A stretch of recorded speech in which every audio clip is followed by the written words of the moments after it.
Le thème de notre partage de ce jour, c'est du non au oui. Ce thème nous introduit dans une réflexion autour de la prière. La prière. Qu'il me soit permis de nous rappeler, Providence, que la prière, c'est l'outil de communication privilégié entre nous et notre Père céleste. Un chrétien qui ne prie pas est en danger. Je le dis souvent à chaque fois que j'ai l'occasion de le dire.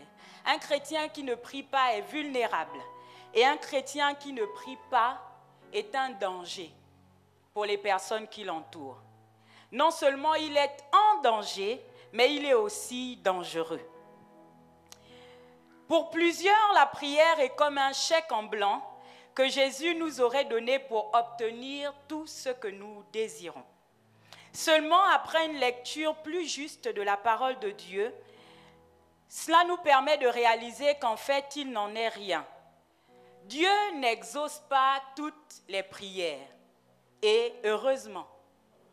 Rappelle-toi de la dernière prière insensée que tu as faite. Et vraiment, heureusement que Dieu n'a pas exaucé cette prière-là. Amen. L'une des choses que Monseigneur Gélil d'Orego dit assez justement, c'est que le nom de Dieu est tout autant une preuve d'amour que son oui. Ça veut dire que lorsque Dieu nous dit non, il nous aime toujours autant. En fait, le fait que Dieu nous dise oui, on le prend comme une preuve d'amour, mais le fait que Dieu nous dise non aussi doit être pris pour une preuve d'amour. Amen.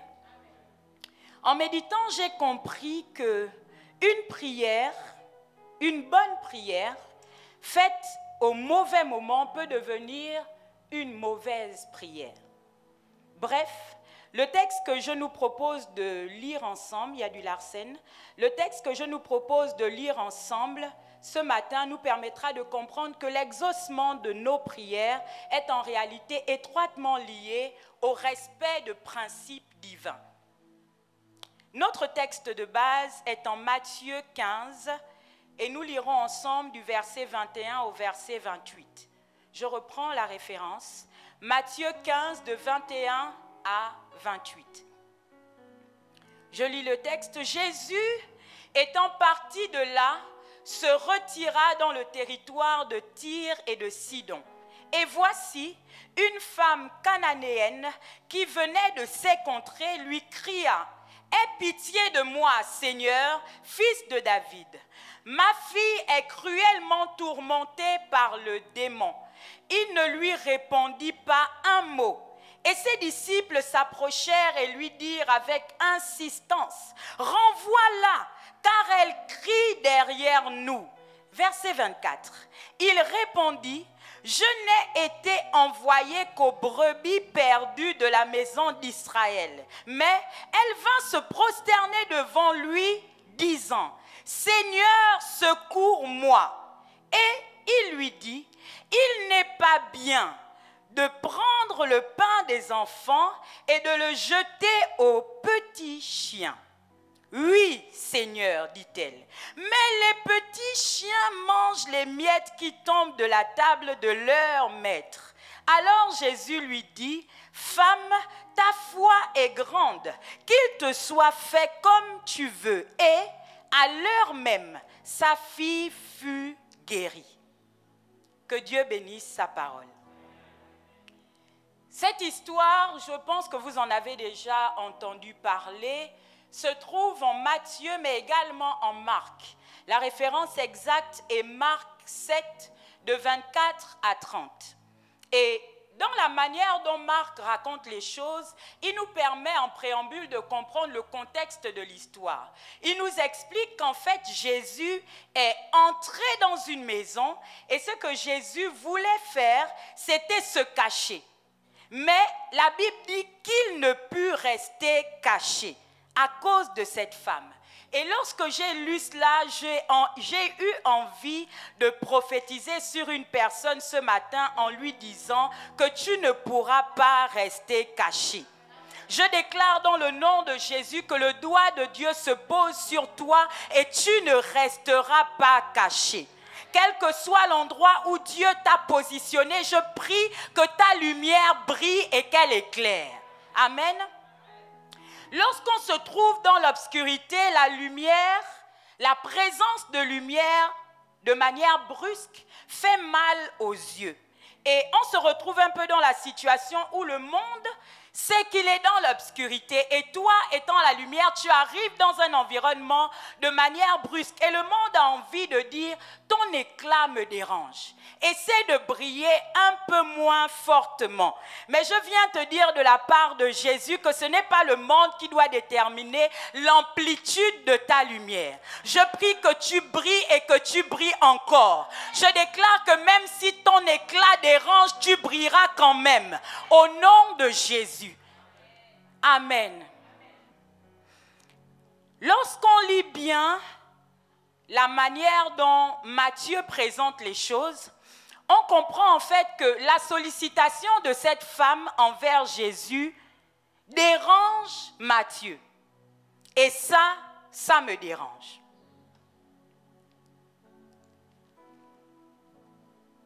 Cette femme passe par une situation difficile.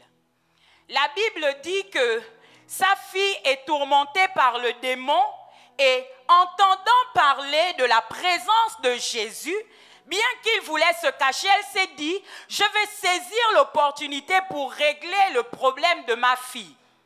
Mais Matthieu et les disciples disent quelque chose qui m'embrouille.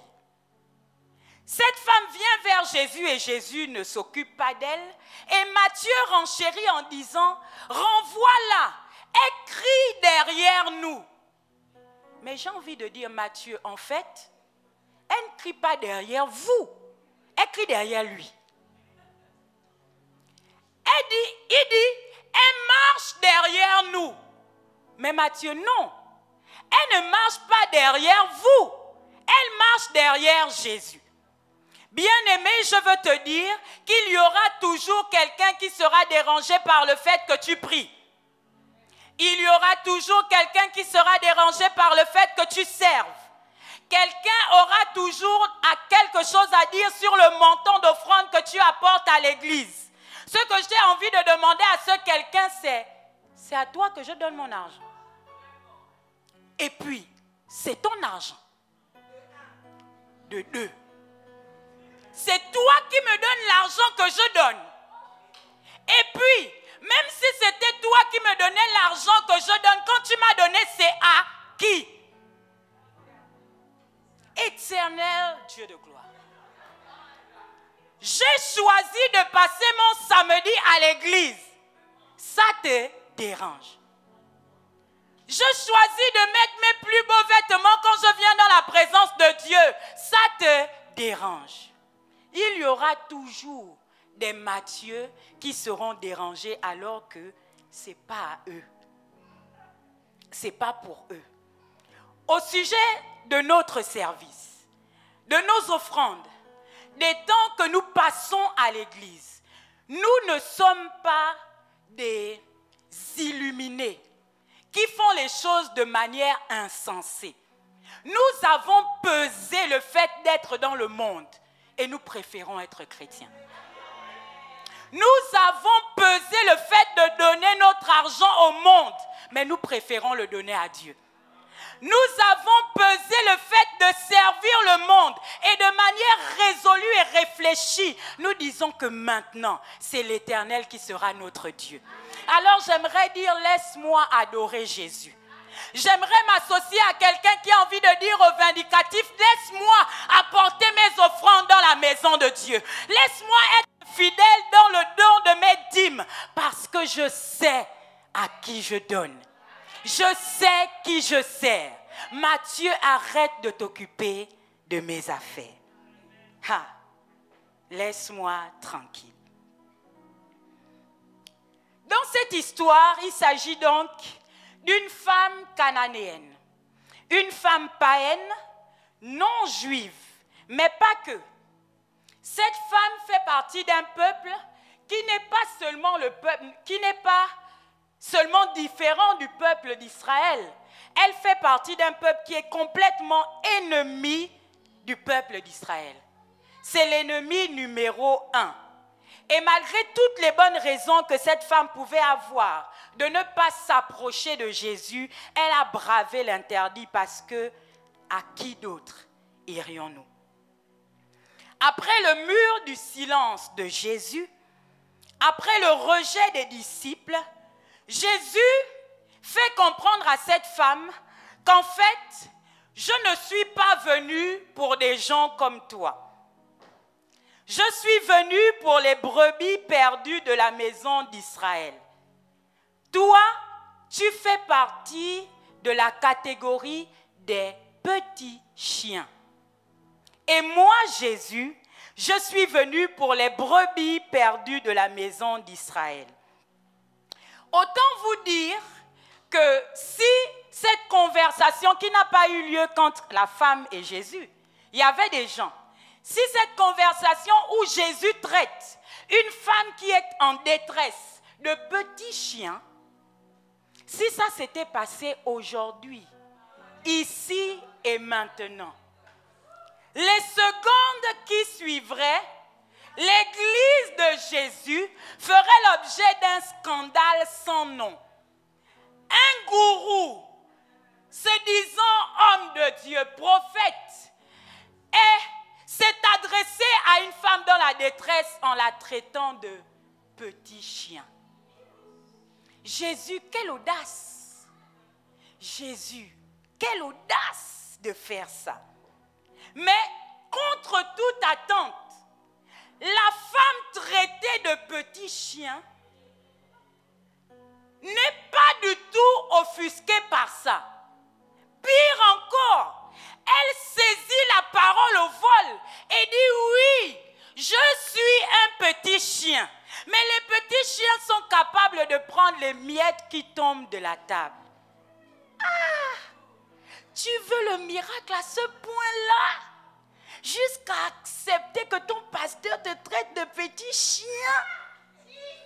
En tout cas, le niveau de détresse de cette femme faisait que si tu veux m'imposer les pieds, tu me dis de me rouler au sol, tu fais tout ce que tu veux. Moi, ce que je veux, c'est que ma fille soit guérie. Il y a un moment où le niveau de détresse dans lequel on est fait en sorte qu'on se rabaisse. Il y a un moment où le niveau de détresse dans lequel on est fait en sorte qu'on se rabaisse devant celui qui, en fait, ne peut jamais nous faire de mal. Les paroles de Jésus peuvent sembler dures, mais ce n'est jamais pour ton mal. Je veux le dire encore, les instructions de ton pasteur peuvent sembler dures, mais ce n'est jamais pour ton mal. Providence, est-ce qu'on peut célébrer les bons pasteurs qu'on a? S'il te plaît, est-ce qu'on peut célébrer les bons pasteurs que Dieu nous a donnés? En premier, l'évêque Gély d'Orego. Ensuite, tout le corps pastoral de Providence internationale. Je veux que tu célèbres Dieu pour les bons pasteurs qu'il nous a donnés. Oui.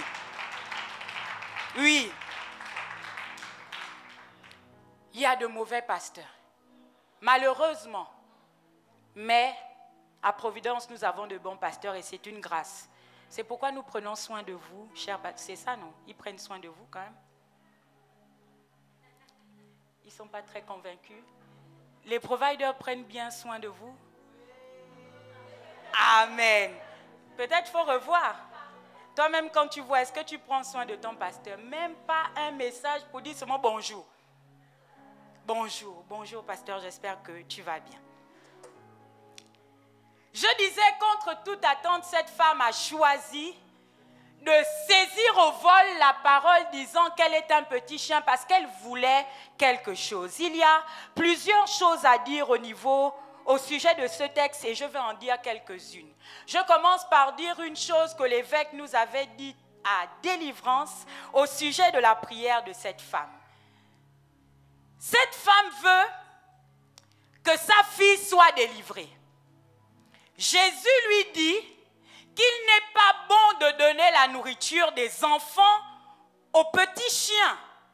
Et cette femme dit, en fait, la dimension de ma prière, ce n'est pas au niveau de la nourriture des enfants, c'est au niveau des miettes. Ce qu'elle nous permet de comprendre, c'est que le niveau de prière où tu demandes qu'un démon soit chassé d'un corps, ce sont les miettes qui tombent de la table. Parce qu'il y a plusieurs catégories de miettes. Il y a des miettes qui tombent et qui restent sur la table, mais il y a des miettes qui tombent et c'est vraiment le ramassis du type de bénédiction que tu peux avoir. Donc je veux te rappeler, bien-aimé, qu'il y a des choses qui pour toi semblent atteignables, mais en fait c'est la dimension des miettes. Il y a des prières pour toi qui semblent, comment dire, qui semblent avoir une limite tellement élevée, mais en fait pour Dieu, c'est la dimension des miettes. Providence, est-ce que je dois nous rappeler ce que dit notre texte, le texte sur lequel nous nous appuyons? Et mon Dieu pourvoira à tous vos besoins, selon sa richesse avec gloire en Jésus-Christ. Je veux le redire pour quelqu'un qui a besoin de l'entendre. Et mon Dieu pourvoira à tous vos besoins, selon sa richesse avec gloire en Jésus-Christ. Ce que j'aime dans ce texte de Philippiens 4, 19, c'est que la limite de la provision, c'est la richesse de Dieu. La limite de la provision, ce n'est pas ta richesse, c'est la richesse de Dieu. La limite des choses que Dieu est capable de faire, ce n'est pas ce que toi tu es capable de faire, c'est bien lui. Et on se retrouve un peu comme lorsque tu es invité au restaurant et ce n'est pas toi qui payes. Ah, si tu n'as jamais vécu ça, que Dieu te vienne en aide. Mais tu vas au restaurant et tu sais que ce n'est pas ta carte bancaire qui va chauffer. Du coup, tu regardes les plats et tu te contrefiches des numéros et des nombres qui sont écrits tout au fond à droite. Tu commences à avoir quelques caprices en disant, je ne bois pas l'eau du robinet. Non, pichet, je ne prendrai pas. Je prendrai un bon vin parce que ce n'est pas toi qui payes. Tu deviens tout à coup capricieux et tu as envie de tester des choses. D'habitude, quand tu vas au restaurant, tu testes. Quand c'est toi qui payes, tu veux être sûr d'avoir un bon repas, donc tu ne testes pas. Tu prends les goûts que tu connais. Mais quand ce n'est pas toi qui payes, le repas a une saveur délicate. Et quand le serveur vient, en fait, tu bombes le torse parce que ce n'est pas toi qui payes, tu le regardes fixement. L'addition, oui. Donnez l'addition. Et tu regardes le pourvoyeur en disant, c'est sur ta note. Et c'est ce que nous devons vivre à Providence. Ce que notre Dieu nous dit, c'est vie. C'est sur ma note. Respire, c'est sur ma note. Rêve, c'est sur ma note. Investis, c'est sur ma note. Pourquoi je vais me limiter? Je sais que l'or et l'argent appartiennent à mon Dieu. Mon Dieu, essaye, s'il te plaît, de vivre sur la note que Dieu te donne. Amen. En écoutant Jésus parler en Matthieu 15, on se rend compte qu'il y a une ferme comparaison ou opposition entre deux types d'animaux. Jésus dit, je ne suis pas venu, je suis venu pour les brebis de la maison perdue d'Israël, et il n'est pas bon de donner la nourriture des enfants aux chiens, aux petits chiens. Il dit qu'il est venu pour les brebis. Il n'est pas venu pour les chiens. Et c'est comme si il y avait des chrétiens brebis et des chrétiens chiens. Oui. Il y a des gens qui s'adressent à Dieu parce que cette femme a prié. On est d'accord? Je ne suis pas en train de mettre des hérésies ici. Il y a cette femme à prier, Mais Jésus lui a dit, toi, tu es un petit chien. Donc il y a des chrétiens brebis et il y a des chrétiens chiens. Il y a des prières brebis et il y a des prières de chrétiens chiens. Alors que les chrétiens chiens reçoivent des réponses négatives, les brebis reçoivent toujours des réponses positives. Cette femme a expérimenté la mutation génétique, que dis-je, prophétique, de quitter de brebis chiennes à brebis, non, de chrétiennes chiennes à chrétiennes brebis. Jésus ne parle pas aux chiens. Mais lorsque cette femme a activé quelque chose, Jésus s'est retourné et lui a dit, ma fille. Mais Jésus, il y a un problème.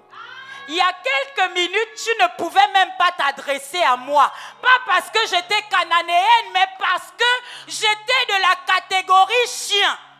Que s'est-il passé entre ce premier moment et le deuxième pour que Jésus, qui ne s'était même pas intéressé à elle, s'arrête et lui dise, tu as mon sang, tu es ma fille. Que dit la Bible au sujet des chiens? C'est important, la Bible n'est pas muette au sujet des chiens. C'est important de réaliser que la plupart des mentions de chiens dans la Bible décrivent des chiens errants, sauvages, souvent associés à l'impureté, à la destruction et même au mépris. Ouvrons le texte. Deutéronome 23 au verset 18. Je lis.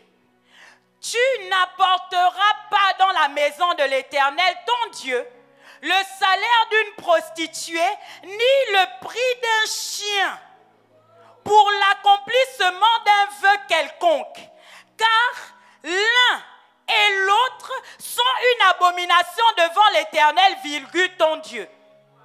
Je me suis dit, ok, la prostituée, on connaît. C'est la maman du quartier là.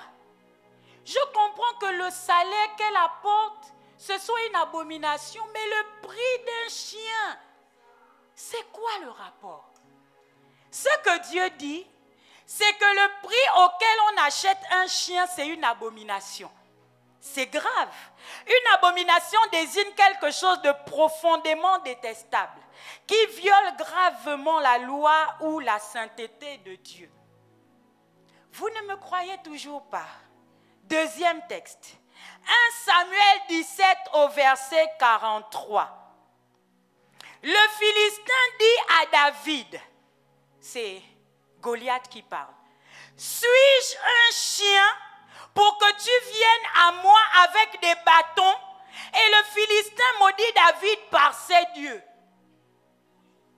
La manière dont Goliath considère l'approche de David envers lui, c'est, il dit, est-ce que je suis un chien? Il est en train de dire, David, les armes que tu prends pour me combattre sont une injure. Et la catégorie d'animal qui correspond à cette injure, c'est le chien. Et je me suis rappelé que lorsqu'on était enfant et un adulte nous donnait quelque chose, on disait merci. Mais merci sans rien dire derrière. Et sans se concerter, ils disaient tous, merci qui? Merci mon chien. Où est le rapport? Qu'est-ce que les chiens ont fait? C'est le dernier texte qui y répond.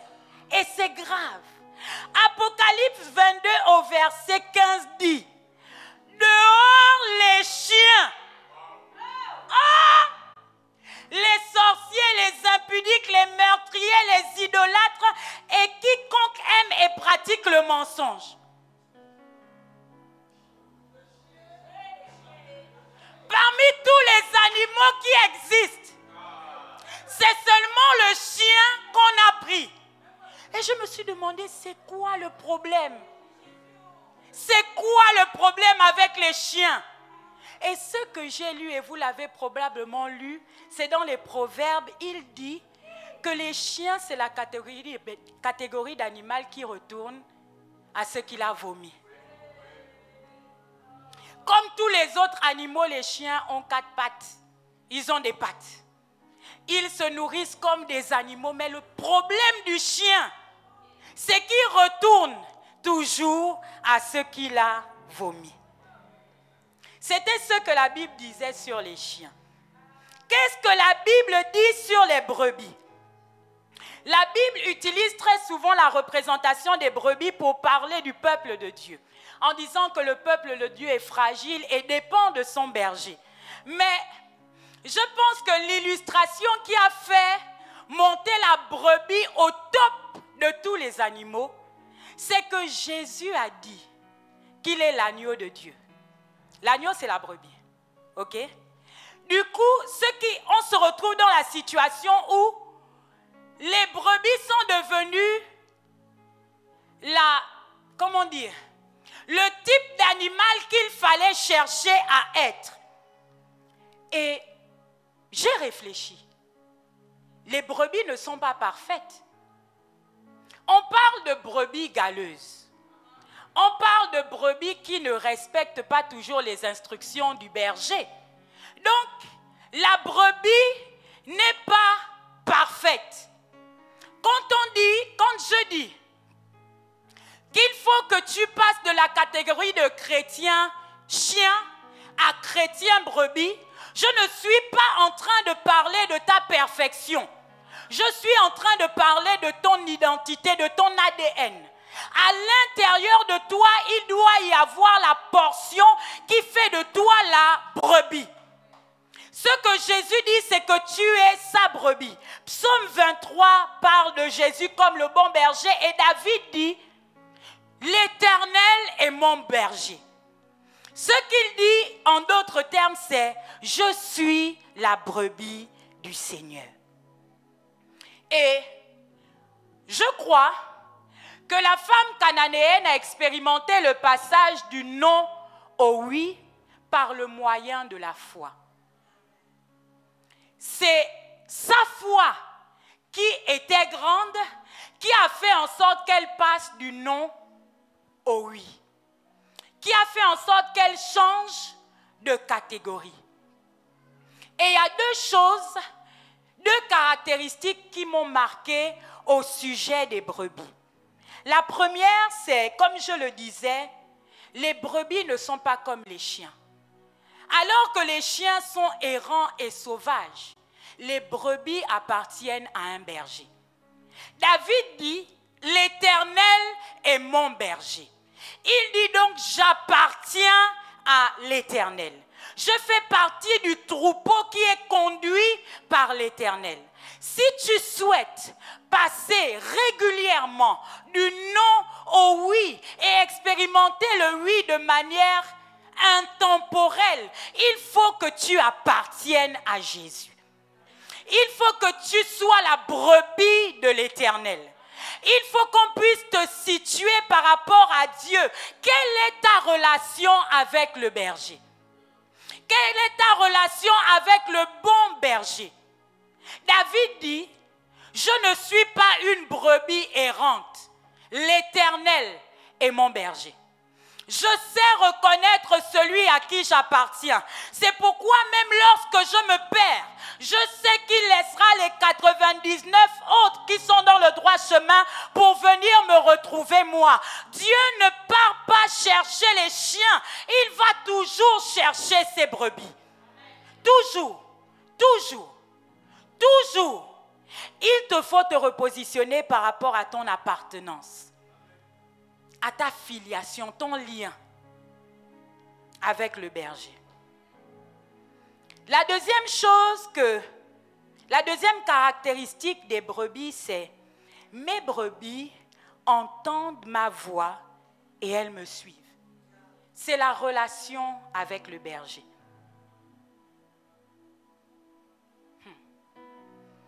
Les brebis, parce qu'elles marchent avec le berger, sont capables de faire des prières qui correspondent à ce que le berger veut.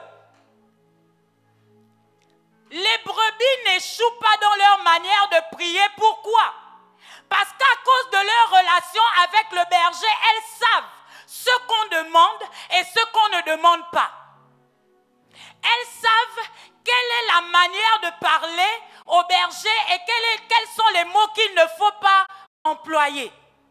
Ce n'est pas parce qu'elles sont meilleures, c'est parce qu'elles sont à proximité. Elles sont en relation. Elles sont capables de dire, je fais de l'Éternel mes délices. Et il me donne assurément ce que mon cœur désire. À cause de sa relation avec le berger, la brebis est capable de sentir le cœur de Dieu.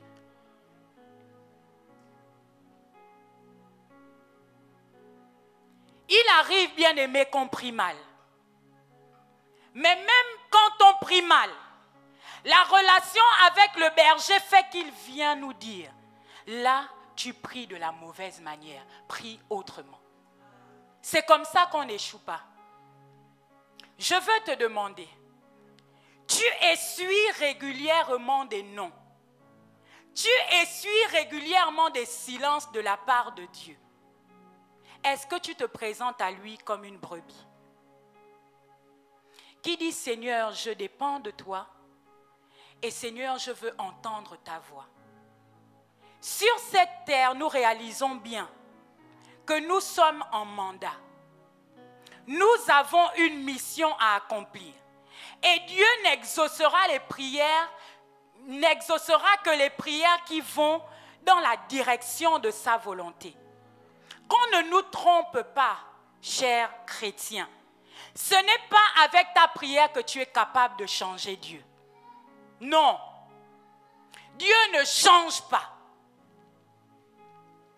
Dieu ne change pas. C'est pas parce que tu jeûnes beaucoup que Dieu va te dire oui. Dieu dit oui uniquement à sa volonté. C'est pas parce que tu vas faire couler des larmes que le non va passer en oui. Si c'est pour ton bien, Dieu va quand même te dire non. Soyons matures et comprenons donc que la brebis est soumise au berger. Et je serai capable de faire le type de prière auquel Dieu répond toujours oui, si je prie toujours dans sa volonté. Que Dieu bénisse sa parole.